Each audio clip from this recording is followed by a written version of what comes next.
Well, first of all, welcome to the Heart of America. It's great to have you here. Welcome to the heart of America. My first question is overcoming habits that inhibit abundance. And for instance, it's all centered around abundance. And little things that I refer to, I was brought up always to shut the lights out when you leave a room, for economic reasons and for energy reasons and all this. So I grew up with that. And that's not a problem when you're living by yourself, but when you're living with other people, that's not always how they see it. And it really wouldn't be a problem if that didn't bother me. You know, little things like that, like putting even things in the dishwasher, and you put them in so that you get the most done, the most washed. I mean, that's so simple and so stupid in a way, but still, if I have a feeling about it or a reaction to it, that impacts my abundance, and feeling of abundance. The thing that we like most about this example is that, again, it's talking about controlling others who don't have shortage issues.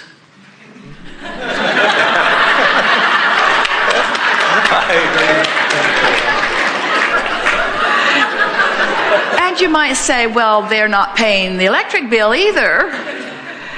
But what we want you to realize is that it is just the simple thing of you soothing you. Now, you see, because all your life, especially all of your controlling of the electricity usage life, all of that life, you have shown yourself over and over and over again that you are fighting an uphill battle that can't be won. Because you can't get them to think like you do, you can't get them to focus on that like you do, and you can't get them to agree with you. In other words, it's sort of like the war in the Middle East, really, when you think about it. It's the same basis, isn't it? That I see it one way and somebody else sees it another way, and I can't get inside their head and they can't get inside my head.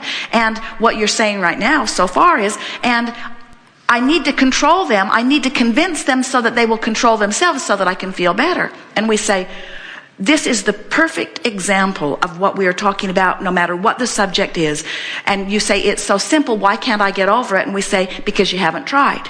You haven't gotten over it because you still believe you're right. You believe you're right. You believe that we shouldn't be wasting it. There's no need to. You want to be ecologically wise. And we're not saying that there is anything about your reasoning that isn't valid. We just want you to understand that when you'd rather be right than feel good, you're often choosing upstream rather than downstream.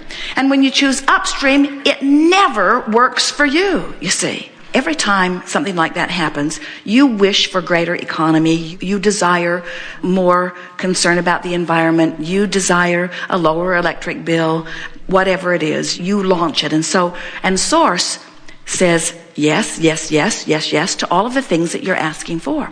So over the years, the more you've asked for that, the faster this current is moving on that subject. So when you see someone doing something in opposition to what you want and you turn upstream, you create a tug of war that seems irrational. The people who are watching you having this meltdown over something, and we're exaggerating too, over something that doesn't, a little bit, over something that over something that doesn't seem all that important, but they don't understand that it matters to you because you've really got your stream flowing hard about it, but you're asking them to make the change so that you can go with the flow. And that is the deadly trap. To ask somebody else to do something that causes you to go with the flow, that is the fatal error, because they've got their own agenda going and they're not going to do it. So you've got to figure out how to go with the flow. So let's say you walk into the house and nobody's there and every light in the house is on. And you have that knee-jerk reaction because you've been asking for years. It's in your vibrational escrow. Source is over there living it and calling you toward it. And you are in opposition. Clearly, and you can feel the anger welling up inside of you. And now you remember Abraham standing here pointing upstream, and you say, okay, it's my job to diffuse this in some way, to just stop paddling upstream. So what might you say that would make you feel less upstream? What could you say? In other words, that's your only goal. Your goal isn't to train them. Your goal isn't to save the electricity. Your goal is to stop ripping yourself apart on something that even you say doesn't matter. Your goal is to get pointed in the direction of what you've been asking for, which is an efficient household, an economy that pleases you, and a lower electric bill, and greater abundance, and a better balance between money in and money out. In other words, all of those things are very worthy things to want. In fact, so much so that Source is over there living them on your behalf, calling you toward them. You're just not letting yourself go because you're letting the condition cause your vibration to be otherwise. So what might you do to cause you to go with that flow? Well, one thing is that it's really nice to have electricity, to have it coming into our home so we can light our house and be able to do things at night. That's true, but we don't think that would soothe you very much because that's not the issue. In other words, the issue isn't whether we have electricity or not. The issue is paying for it. Or the issue is frugality or wisdom. So what might you say that would ease that shortage issue? Shortage of money, shortage of electricity. What might you say that would soften that? There's the rub, I guess. Well, you could say something like, if I were to calculate the amount of money that is rolling through my electric meter right now in a space of time of 12 hours, it would be less than what I decide on a menu choice at a restaurant, this or that. And I make those choices easily all day, every day. So this money is not really a problem. Now that would diffuse it a little bit. Now you could turn and go upstream again as you say, yeah, but all day, every day, day after day after day after day after day, now you've turned back upstream. But your point is to not be right, because you see what happens, we think, is in your determination to make your case, you gather the statistics in order to try to control conditions. We're about to say something that we have never said before, and it is so powerful. In your making your case in order to control conditions, you always go upstream. Isn't that interesting? In your justifying of why you're right, in your defending and rationalizing and justifying, even though you're right, you always turn upstream. So you're working against your own current, you see. So you might say something such as, Abraham says that if this time-space reality has the wherewithal to inspire something within us, that it has the wherewithal to provide it.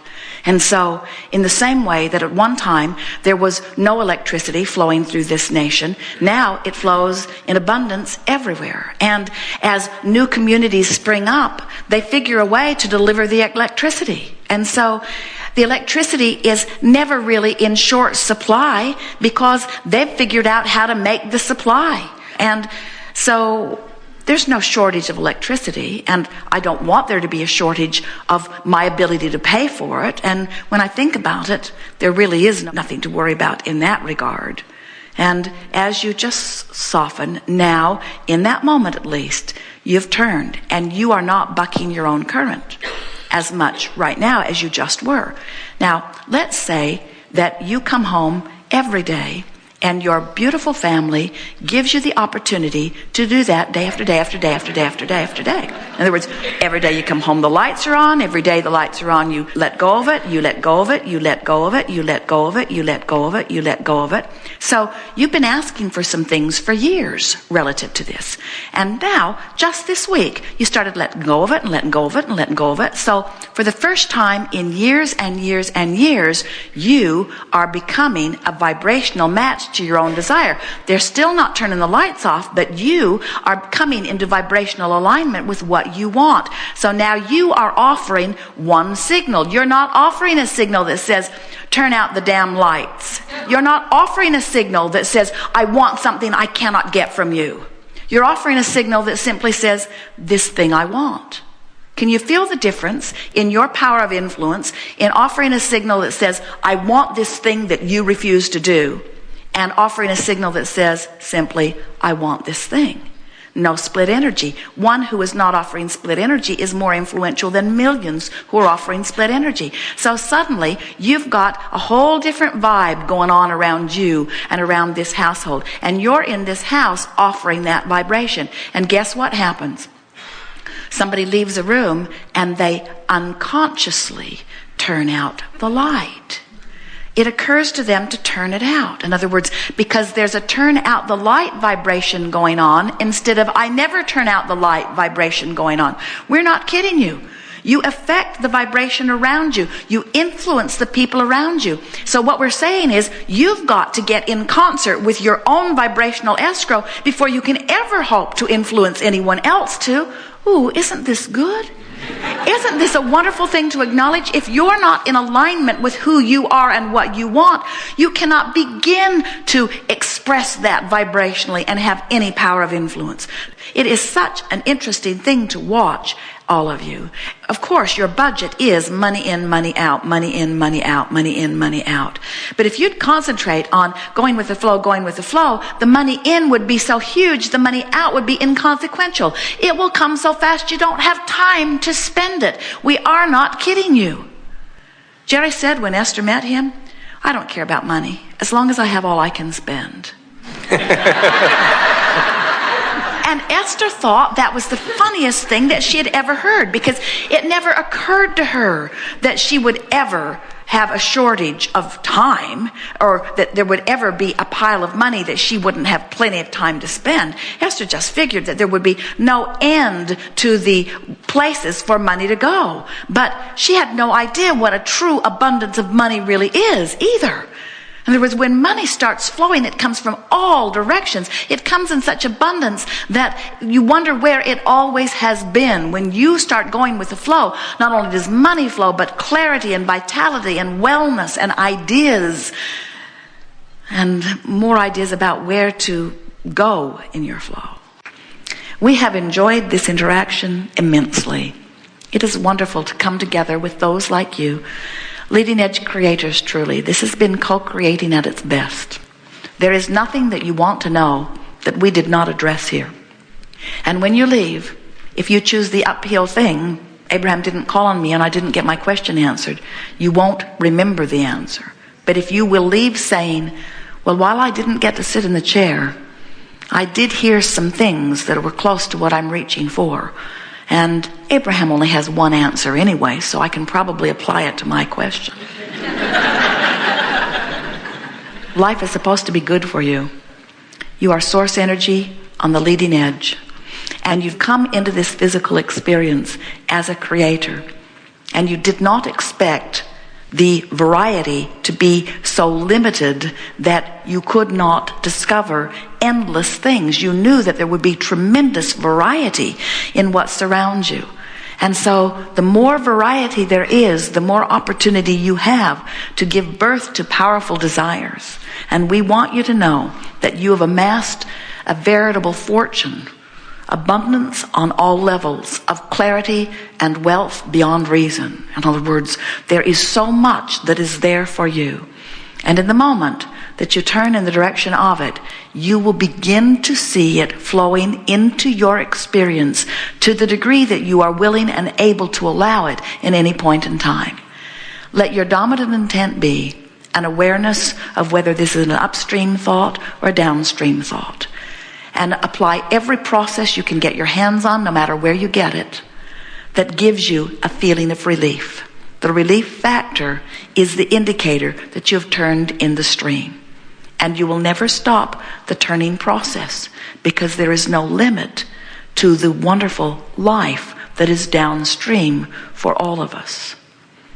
From the non-physical point of view, we want you to feel, and we know words don't give it to you, but we're giving it to you with everything that we've got.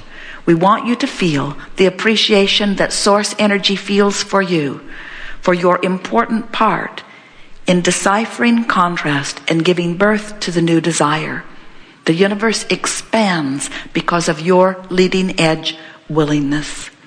And while future generations will benefit by that which you put in vibrational escrow, and while you will return to the non-physical and you will be so proud of the life that you have lived, we promise you, you will. It's the now and the here and the you in your body that we are wanting to address, because life should feel good to you now. There is great love here for you. And for now, we're satisfied. We'll even call ourselves complete.